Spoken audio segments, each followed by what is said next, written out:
ओम शांति। 13 मई 2022 बाबा के आज के महावाक्य हैं।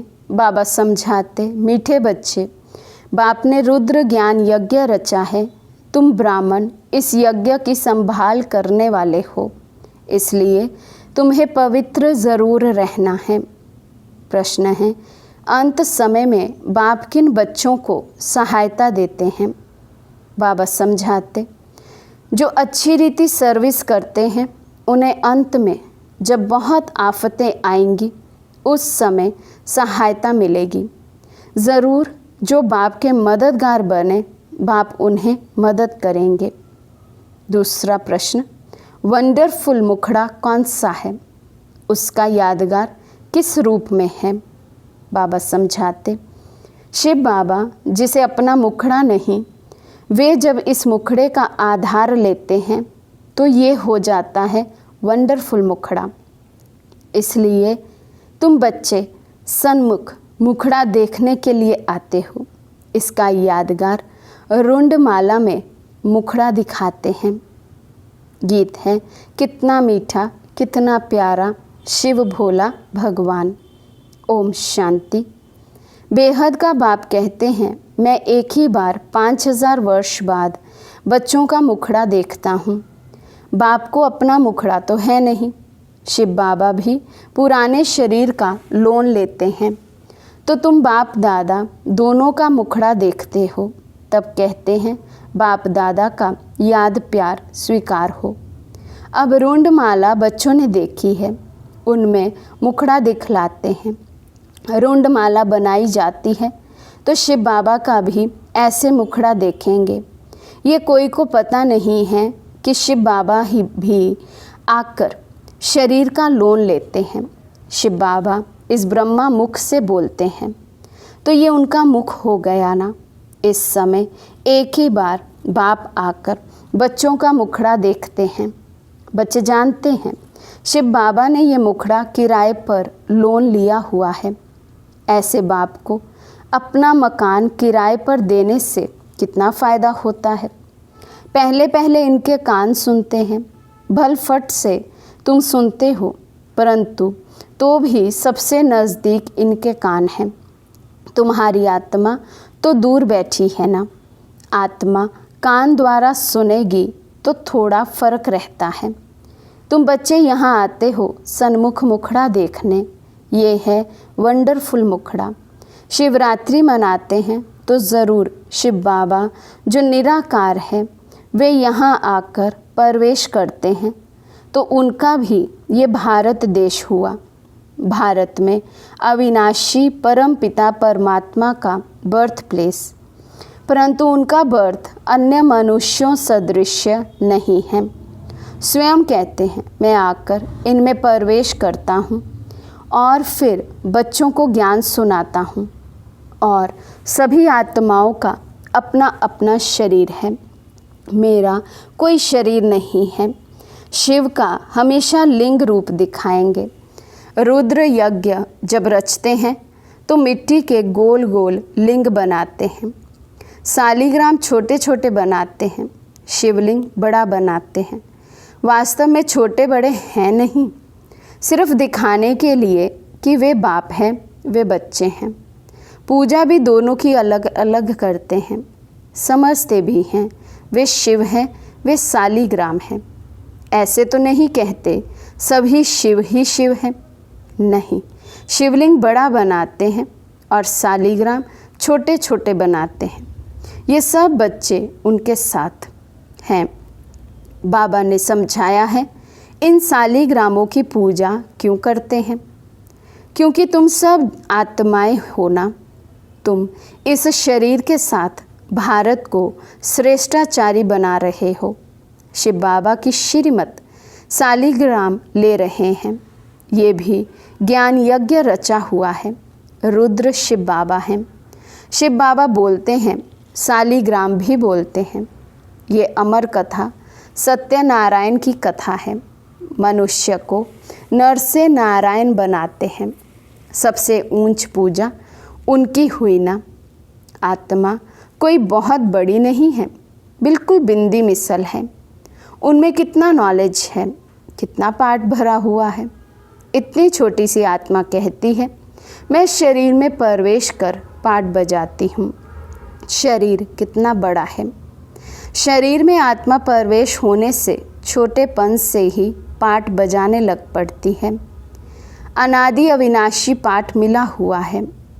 शरीर तो जड़ है, उनमें जब चैतन्य आत्मा प्रवेश करती है उनके बाद गर्भ में सजाएं खाने लगती हैं। सजाएं भी कैसे खाती हैं? भिन्न भिन्न शरीर धारण कर जिसको जिस रूप से दुख दिया है तो वे साक्षात्कार करते जाते हैं। सजा मिलती जाती है, त्राही त्राही करते हैं, इसलिए गर्भ जेल कहते हैं। ड्रामा कैसे अच्छा बना हुआ है, कितना पाठ बजाते हैं। आत्मा वायदा करती है मैं कभी पाप नहीं करूँगी। इतनी छोटी आत्मा को कितना विनाशी पाठ मिला हुआ है।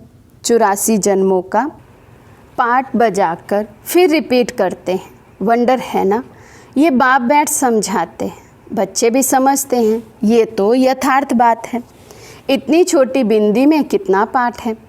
आत्मा का बहुतों को साक्षात्कार होता है, गाते भी हैं।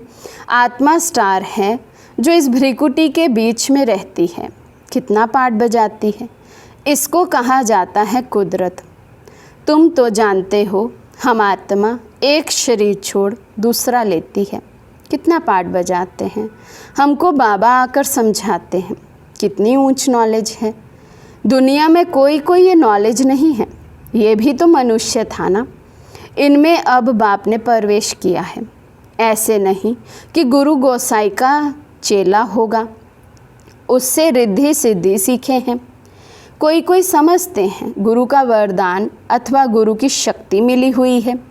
ये तो बातें ही न्यारी हैं। ब्रह्मा बाबा में जब शिव बाबा ने प्रवेश किया तो बाबा कहते ब्रह्मा बाबा के लिए भी कितनी भिन्न भिन्न बातें निकाली।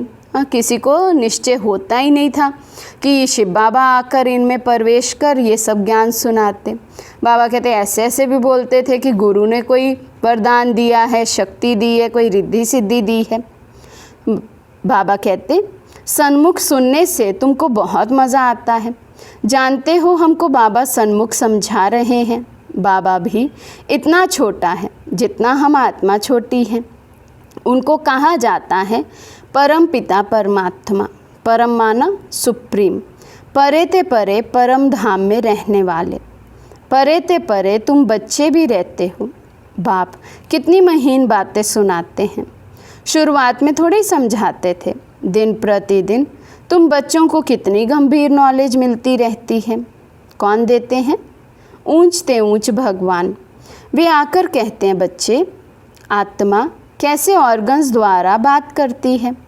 कहते भी हैं वो भ्रिकुटी के बीच चमकती है, परंतु सिर्फ कहने मात्र कहते हैं, किसी की बुद्धि में नहीं आता है। दुनिया में बाबा कहते कहने मात्र कह देते हैं आत्मा भ्रिकुटी के मध्य में निवास करती है, लेकिन बाबा कहते समझते थोड़े ही हैं, इस बात पर निश्चय थोड़े ही करते हैं। किसी को ये नॉलेज है नहीं जो समझावे। तुम्हारे में भी ये बातें बहुत कम समझते हैं। जो समझते हैं वे अच्छी रीति फिर धारण करते हैं और फिर धारण कराते हैं, अर्थात वर्णन करते हैं। परम पिता परमात्मा कहते हो तो पिता से ज़रूर वर्षा मिलना चाहिए ना। स्वर्ग के मालिक होने चाहिए, उन्हों को ज़रूर बाप से स्वर्ग का वर्षा मिला होगा। कहाँ वर्षा दिया? क्या सतयुग में दिया? ज़रूर पास्ट के कर्म हैं। अभी तुम कर्मों की थ्योरी को समझते हो। तुमको बाबा ऐसे कर्म सिखलाते हैं जिससे तुम ऐसे बन सकते हो। जब तुम ब्रह्मा मुख वंशावली बने हो तब शिव बाबा ब्रह्मा मुख से तुमको ये नॉलेज सुनाते हैं। कितना रात दिन का फ़र्क है, कितना घोर अंधियारा हो गया है। कोई भी बाप को जानते नहीं जिससे रोशनी मिले। कहते हैं हम एक्टर्स पाठ बजाने आए हैं इस कर्म क्षेत्र पर, परंतु हम कौन हैं, हमारा बाबा कौन है, कुछ भी पता नहीं। सृष्टि चक्र कैसे फिरता है कुछ भी नहीं जानते। गाया भी हुआ है अहिल्याएँ, कुब्जाएँ, गणिकाएँ जो हैं उनको आकर पढ़ाते हैं। प्रदर्शनी में बहुत बड़े बड़े आदमी भी आते हैं, परंतु उनकी तकदीर में है नहीं। बाप है ही गरीब निवाज। 100 में से भी मुश्किल कोई एक साहूकार निकलेगा। 100 भी ऊंच पद पाने का पुरुषार्थ कोई विरला ही करते हैं। तुम हो गरीब। माताओं के पास बहुत पैसे आदि थोड़े ही होते हैं। कन्याओं के पास कहाँ से आए? वे तो फिर भी हाफ पार्टनर है। कन्या को तो कुछ भी मिलता नहीं है। वे वहाँ चली जाती हैं, हाफ पार्टनर बनती हैं, वर्षा नहीं ले सकती हैं। बच्चे तो फुल मालिक होते हैं। तो ऐसी कन्याओं को ही पहले पहले बाप अपना बनाते हैं। एक तो पढ़ाई की ब्रह्मचारी लाइफ है, गरीब है, पवित्र है, इनकी ही पूजा होती है सारी इस समय की बात। इस समय तुम्हारी एक्ट चलती है जो फिर पूजी जाती है। शिव जयंती बिगर कृष्ण जयंती हो ना सके। तुम जानते हो, शिव जयंती फिर कृष्ण की, राम की जयंती। शिव जयंती से जगत अम्बा, जगत पिता का भी जन्म होता है, तो ज़रूर जगत का ही वर्षा मिलेगा। सारे जगत का मालिक तुम बनते हो। जगत माता है, जगत की मालिक। जगत अम्बा का बहुत मेला लगता है। ब्रह्मा को इतना नहीं पूजते हैं, तो बाप माताओं के आगे रखते हैं। शिव शक्तियाँ माताओं को सबने ठोकरें मारी हैं, खास पतियों ने। ये तो पतियों का पति हैं। कन्याओं को समझाते हैं, ये जगत अम्बा की बच्चियाँ मास्टर जगत अम्बा हुई ना। ये बच्चियाँ भी माँ जैसे कार्य कर रही हैं। मम्मा मिसल तुम भी त्रिकालदर्शी हो, मेल फीमेल दोनों हैं। प्रवृत्ति मार्ग है ना, मेजॉरिटी माताओं की है। नाम भी इन्हों का बाला है। ब्रह्मा का इतना बाला नहीं है। सार सिद्ध ब्राह्मण ब्रह्मा को पूजते हैं। 2 प्रकार के ब्राह्मण होते हैं, सार सिद्ध और पुष्करणी। शास्त्र सुनाने वाले अलग होते हैं। ये सब बातें बाप बैठ समझाते हैं। कैसे ये चक्र फिरता है, कैसे मैं आता हूँ। वायदा तो है ना कि मैं फिर से 5000 वर्ष के बाद ज्ञान सुनाऊंगा। गीता में भी है ना, जो पास्ट हो जाता है वो फिर भक्ति मार्ग में गाया जाता है। ये तो अनादि ड्रामा है, कभी शूट नहीं होता। इनका कोई आदि मध्य अंत नहीं है। तो बाबा कहते ये चलता ही रहता है। बाप आकर समझाते हैं ये ड्रामा कैसे चलता है। 84 जन्म तुमको ही भोगना पड़ता है। तुम ही ब्राह्मण, देवता, क्षत्रिय आदि वर्ण में आते हो। शिव बाबा और ब्राह्मण दोनों को गुम कर दिया है। ब्रह्मा द्वारा तुम ब्राह्मण बनते हो। ब्राह्मण ही यज्ञ संभालते हैं। पतित तो यज्ञ की संभाल कर ना सके। यज्ञ जब रचते हैं तो विकार में नहीं जाते। यात्रा पर भी विकार में नहीं जाते हैं। तुम हो रूहानी यात्रा पर, तो विकार में जा नहीं सकते हो, नहीं तो विघ्न पड़ जाएगा। तुम्हारी है रूहानी यात्रा। बाबा कहते हैं मैं आता हूँ तुम बच्चों को ले जाने। मच्छरों सदृश ले जाऊँगा। वहाँ हम आत्माएं रहती हैं। वे है परम धाम जहाँ आत्माएं निवास करती हैं। फिर हम आते हैं देवता, क्षत्रिय, वैश्य, शूद्र बनते हैं। अभी फिर ब्राह्मण बने हैं। जो ब्राह्मण बनेगा वही स्वर्ग में चलेगा। वहाँ भी झूलों में झूलते हैं ना। वहाँ तो तुम रतन जड़ित झूलों में झूलेंगे। श्री कृष्ण का झूला कितना अच्छा श्रृंगारते हैं। उनके साथ सबका प्यार है। गाते ना, भजो राधे गोविंद चलो वृंदावन। अभी तुम प्रैक्टिकल में वहाँ चलने के लिए तैयार हो रहे हो। जानते हो हमारी मनोकामनाएं पूरी होती है। अभी तुम ईश्वरीय पुरी में चलते हो। जानते हो बाबा सबको कैसे ले जाते हैं, मक्खन से बाल। बाप तुमको कोई भी तकलीफ़ नहीं देते हैं। कैसे सहज बादशाही देते हैं। बाप कहते हैं जहाँ चलना है उस अपनी कृष्णपुरी को याद करो। पहले पहले ज़रूर बाबा तुमको घर ले जाएगा, फिर वहाँ से भेज देंगे स्वर्ग में। अभी तुम श्री कृष्णपुरी में जा रहे हो वाया शांति धाम। जैसे वाया दिल्ली जाना होता है ना, अब समझते हो, वापस जाते हैं फिर आएंगे कृष्णपुरी में। हम श्रीमत पर चल रहे हैं तो बाप को याद करना है, पवित्र बनना है। यात्रा पर हमेशा पवित्र रहते हैं, पढ़ाई भी ब्रह्मचर्य में पढ़ते हैं। पवित्रता ज़रूर चाहिए। बाप फिर भी बच्चों को पुरुषार्थ कराते हैं। इस समय का पुरुषार्थ तुम्हारा कल्प कल्प का बन जाएगा। पुरुषार्थ तो करना चाहिए ना। ये स्कूल है बहुत बड़ा, तो ज़रूर पढ़ना चाहिए। भगवान खुद पढ़ाते हैं। एक दिन भी मिस नहीं करना चाहिए।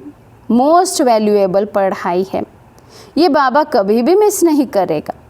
यहाँ तुम बच्चे सन्मुख खजाने से झोली भर सकते हो। जितना पढ़ेंगे उतना नशा चढ़ेगा।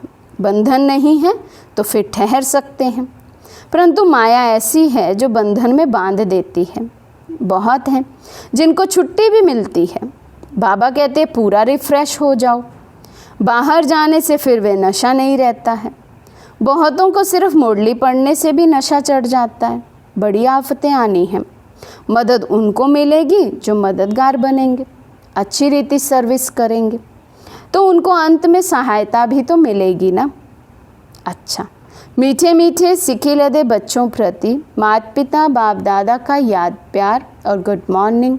रूहानी बाप की रूहानी बच्चों को नमस्ते। हम रूहानी बच्चों की रूहानी बाप दादा को दिल व जान सिकवा प्रेम से नमस्ते नमस्ते नमस्ते जी। धारणा के लिए मुख्य सार। फर्स्ट पॉइंट, पढ़ाई मोस्ट वैल्यूएबल है। स्वयं भगवान पढ़ाते हैं, इसलिए एक दिन भी मिस नहीं करनी है। ज्ञान खजाने से झोली भरनी है। सेकंड पॉइंट, ये पढ़ाई का समय है। यात्रा पर चल रहे हैं। रुद्र यज्ञ की संभाल करनी है, इसलिए पवित्र ज़रूर रहना है। किसी भी विकार के वश हो विघ्न नहीं डालना है। आज का वरदान है, भाग्य विधाता बाप द्वारा मिले हुए भाग्य को बांटने और बढ़ाने वाले खुश नसीब भव। भाग्य विधाता बाप द्वारा मिले हुए भाग्य को बांटने और बढ़ाने वाले खुश नसीब भव। सबसे बड़ी खुश नसीबी ये है जो भाग्य विधाता बाप ने अपना बना लिया। दुनिया वाले तड़फते हैं कि भगवान की एक सेकंड भी नज़र पड़ जाए और आप सदा नैनों में समाये हुए हो। इसको कहा जाता है खुश नसीब। भाग्य आपका वर्षा है। सारे कल्प में ऐसा भाग्य अभी ही मिलता है, तो भाग्य को बढ़ाते चलो। बढ़ाने का साधन है बांटना। जितना औरों को बांटेंगे अर्थात भाग्यवान बनाएंगे, उतना भाग्य बढ़ता जाएगा। स्लोगन है, निर्विघ्न और एक रस स्थिति का अनुभव करना है तो एकाग्रता का अभ्यास बढ़ाओ। निर्विघ्न और एक रस स्थिति का अनुभव करना है तो एकाग्रता का अभ्यास बढ़ाओ। अच्छा, ओम शांति।